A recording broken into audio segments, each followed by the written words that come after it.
Você se sente muito retraído ao ter que lidar com pessoas? Se sente inseguro e tímido? Então fica aqui nesse vídeo que hoje nós vamos bater um papo sobre esse assunto.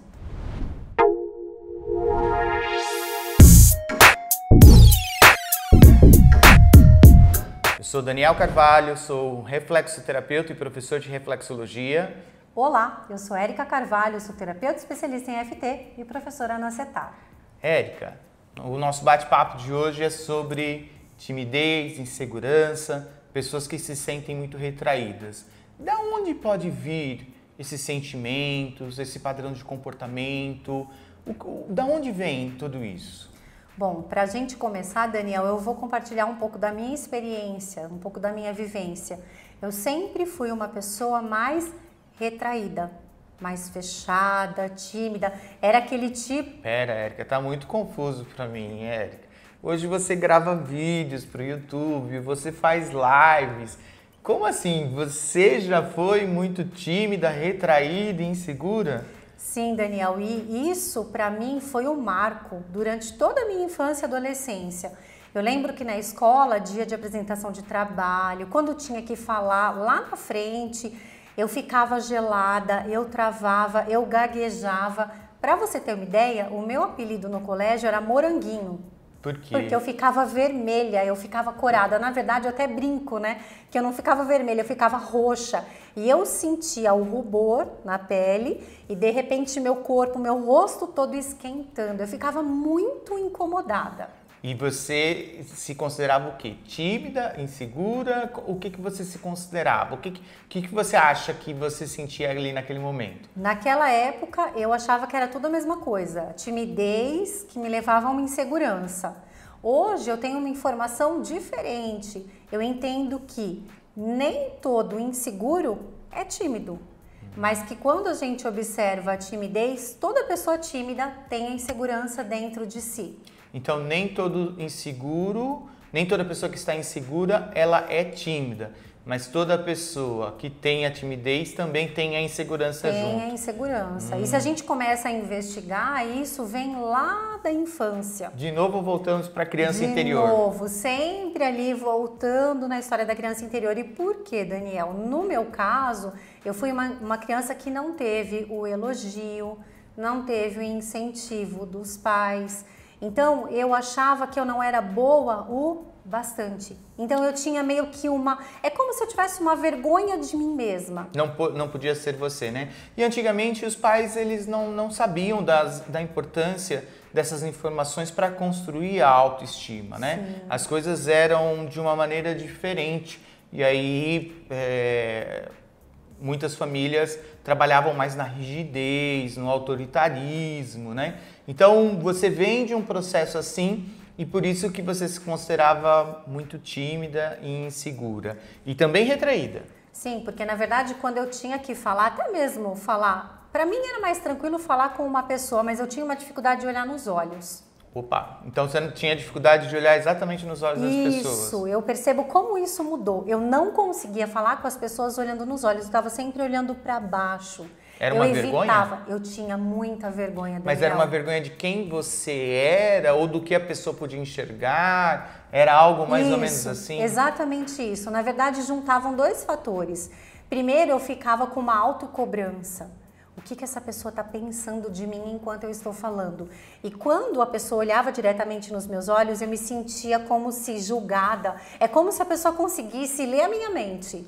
Entendi. E aí aquilo me deixava assim mais retraída. Eu perdia a linha do raciocínio, eu não conseguia terminar. E eu sempre dava um jeitinho de escapar dessas conversas. Érica, mas vamos ver se uma circunstância aconteceu com você aqui.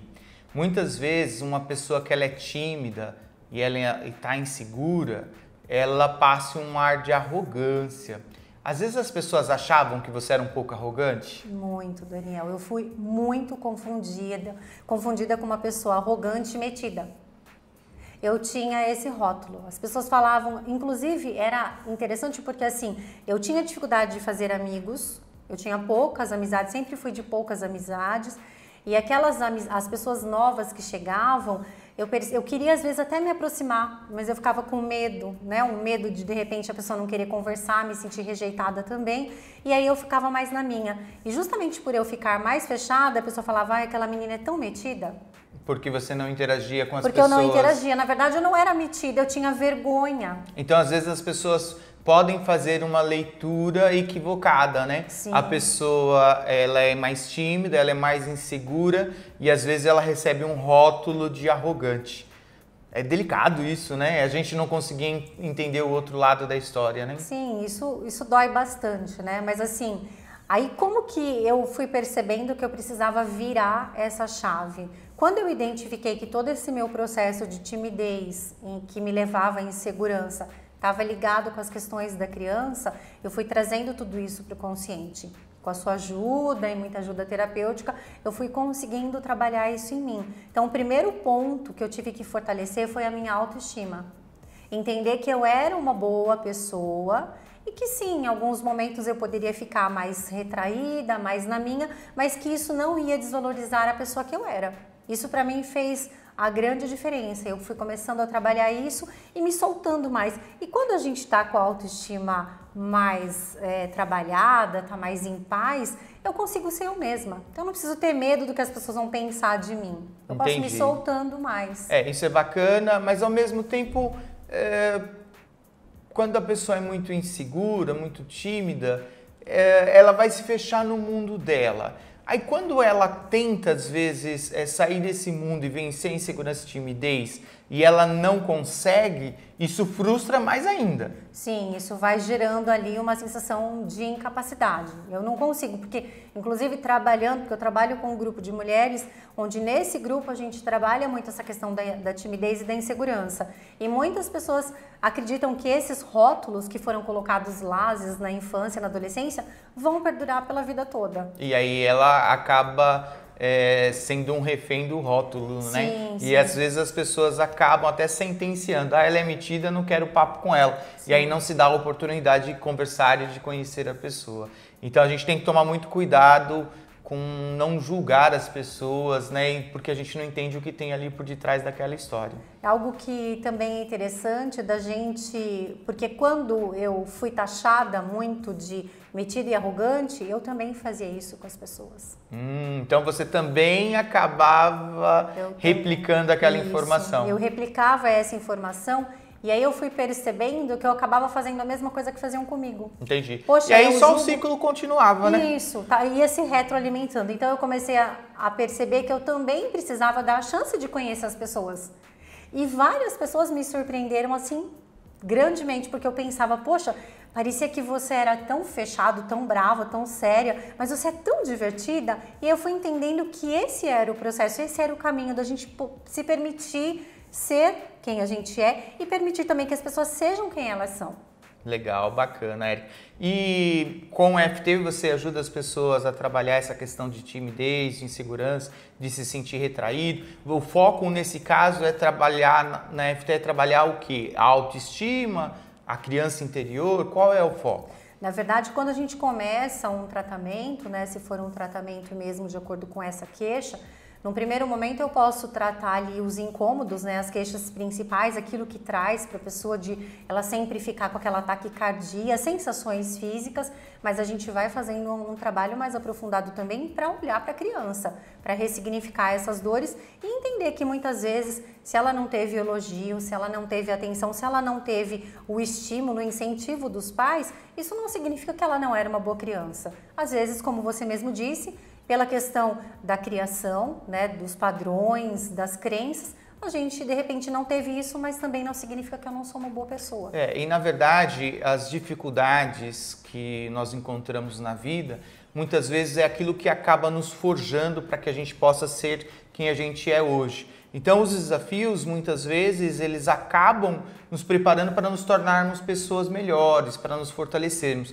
Só que quando eu tenho muita dificuldade de me superar, de conseguir vencer esses bloqueios, eu acabo ficando preso a um padrão e não me desafiando, né? Sim, e o interessante é que no caso da timidez, Conforme você vai vencendo os desafios, então uma dica que eu deixo é sempre começar com desafios pequenos, né? Vá fazendo coisas, vá saindo sim da sua zona de conforto, daquilo que te deixa tranquilo, vai fazendo coisas, mas gradativas, pequenas, e vá se elogiando por isso. Porque aí quando você...